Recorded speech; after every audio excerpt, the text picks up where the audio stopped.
Assalamualaikum warahmatullahi semuanya. Kali ini kita akan mereview chapter 1072 manga One Piece. Sebelumnya, jangan lupa untuk mensubscribe channel ini terlebih dahulu supaya teman-teman dapat selalu mensupport channel nonton anime TV.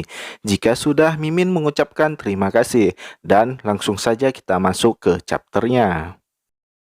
Judul chapter hari ini adalah Berat dari Ingatan. Di cover story kita diperlihatkan Queen, Jadge, dan Caesar sedang membuat senjata. Queen tengah menciptakan virus, Jadge sedang membuat tombak, dan Caesar menciptakan buah iblis. Pada cover story kali ini, sepertinya MADS sudah pada pecah, dan mereka sudah menciptakan senjata sains masing-masing. Di awal chapter ada sebuah narasi dari Vegapunk ketika ia masih berada di MADS. Vegapunk mengatakan, bahkan jika dunia tidak mengakuinya, wanita itu tetap terlahir ke dunia. Tak salah lagi, dia itu manusia, sebuah kesuksesan. Aku yakin ini adalah sebuah langkah besar menuju perdamaian dunia. Di masa sekarang, Bonnie berubah menjadi anak kecil dan berpura-pura menangis kesakitan. Bonnie mengatakan, sepertinya tulangnya telah patah untuk memancing simpatinya Vegapunk. Pancingannya Bonnie berhasil. Vegapunk pun keluar dan menjadi panik. Vegapunk mengatakan, medis sedang dalam perjalanan. Vegapunk pun mendekati Bonnie.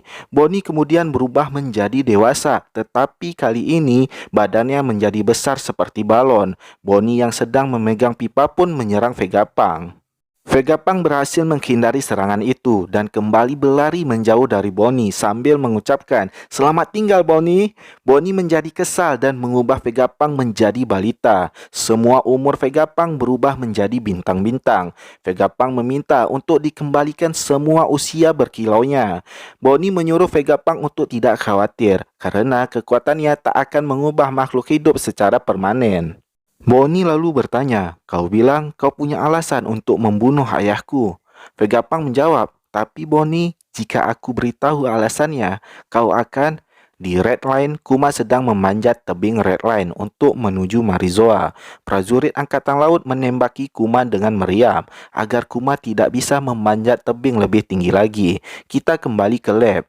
Vegapunk mengatakan jika ia memberitahukannya, itu akan membuat Bonnie terluka. Vegapunk juga telah berjanji kepada Kuma untuk merahasiakan ini kepada Bonnie. Bonnie mengatakan, "Kau mempunyai alasan, tetapi tidak mau memberitahukanku. Berhentilah mempermainkanku. Kau pikir aku ini bodoh?" Vegapunk lalu meminta maaf dan mengatakan, Kuma sendirilah yang telah membuat keputusan untuk membuang sisi manusianya. Bonnie marah dan menyuruh Vegapunk untuk tidak berbohong. "Tak mungkin ayah meninggalkanku dan mati begitu saja. Kau membunuhnya." Vegapunk mengatakan itu juga menyakitinya dan memikirkannya membuatnya sakit. Kuma adalah seorang yang terhormat dan teman yang baik. Karena alasan inilah Vegapunk tak akan memberitahukan alasannya. Bonnie lalu menendang-nendang Vegapunk balita dan menyuruhnya untuk memberitahukan alasannya. Bonnie sama sekali tidak mempercayai Vegapunk. Bonnie tiba-tiba melihat sebuah ruangan yang besar dan berjalan mendekatinya. Vegapunk pun melarang Bonnie untuk mendekatinya dan mengatakan, ruangan itu tak ada hubungannya dengan Kuma. Bonnie membuka ruangan itu dan melihat telapak tangan yang besar, kekuatan dari sang ayah. Sedikit flashback diperlihatkan, Vegapunk sedang duduk bersama Kuma yang saat itu masih menjadi manusia. Vegapunk mengatakan, ada ilmuwan dari West Blue mengatakan, ketika manusia mati ada pengurangan massa 21 gram.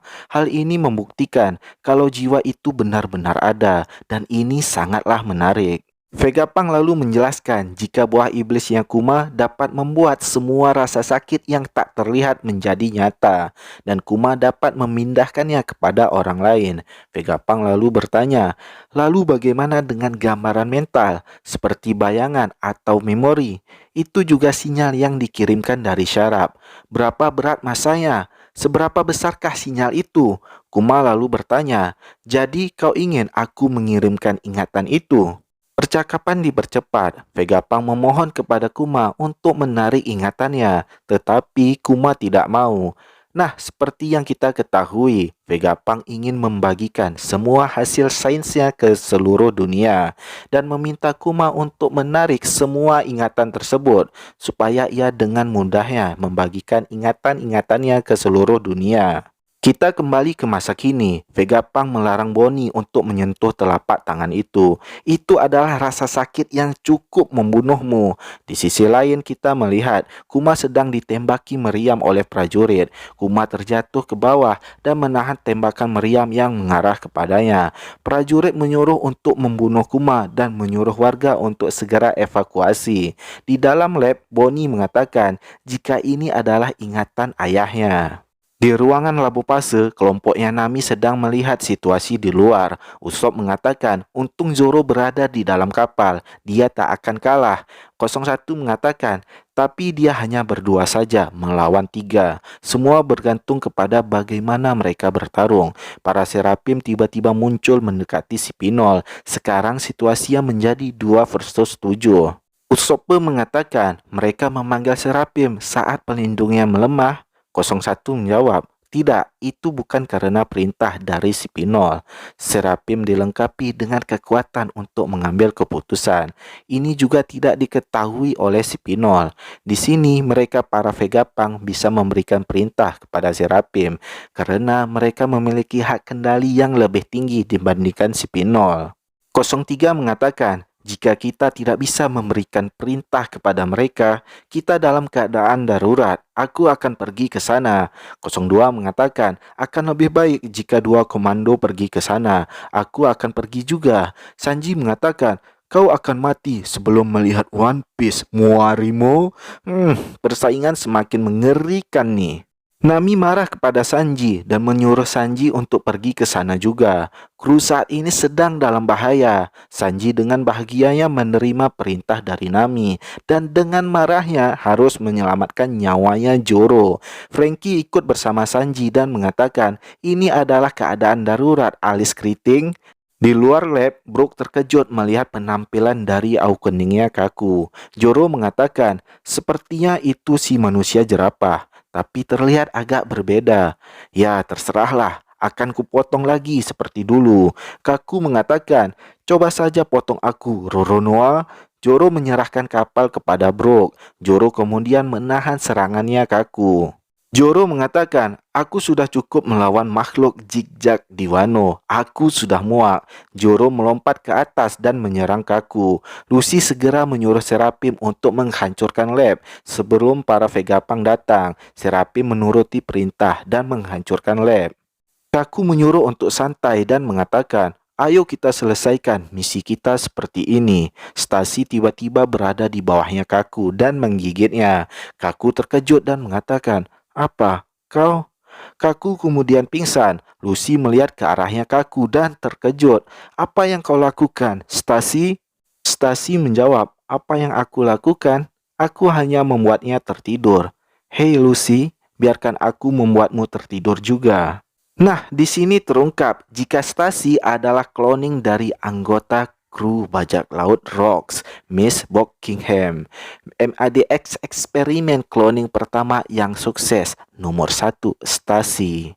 Ya, kita telah mengetahui siapa sekutu lain dari Vegapunk yang akan menyelamatkan nyawanya Vegapunk. Sekarang, posisi Rob Lucy sedang dalam terdesak. Ia kini sendirian di tengah kru Sang Yonko Mugiwara. Di atas kertas kita meyakini Zoro sendirian saja bisa menahan Rob Lucy di sana. Dan kabar baiknya untuk minggu depan tidak libur. Oke lah, demikian dulu preview chapter 1072 dari Nonton Anime TV. Jangan lupa untuk mensubscribe channel ini, like video ini jika kalian menyukainya, dan tekan tombol dislike jika kalian tidak menyukainya. Terima kasih telah menonton video ini, dan kita ketemu lagi di video kita selanjutnya.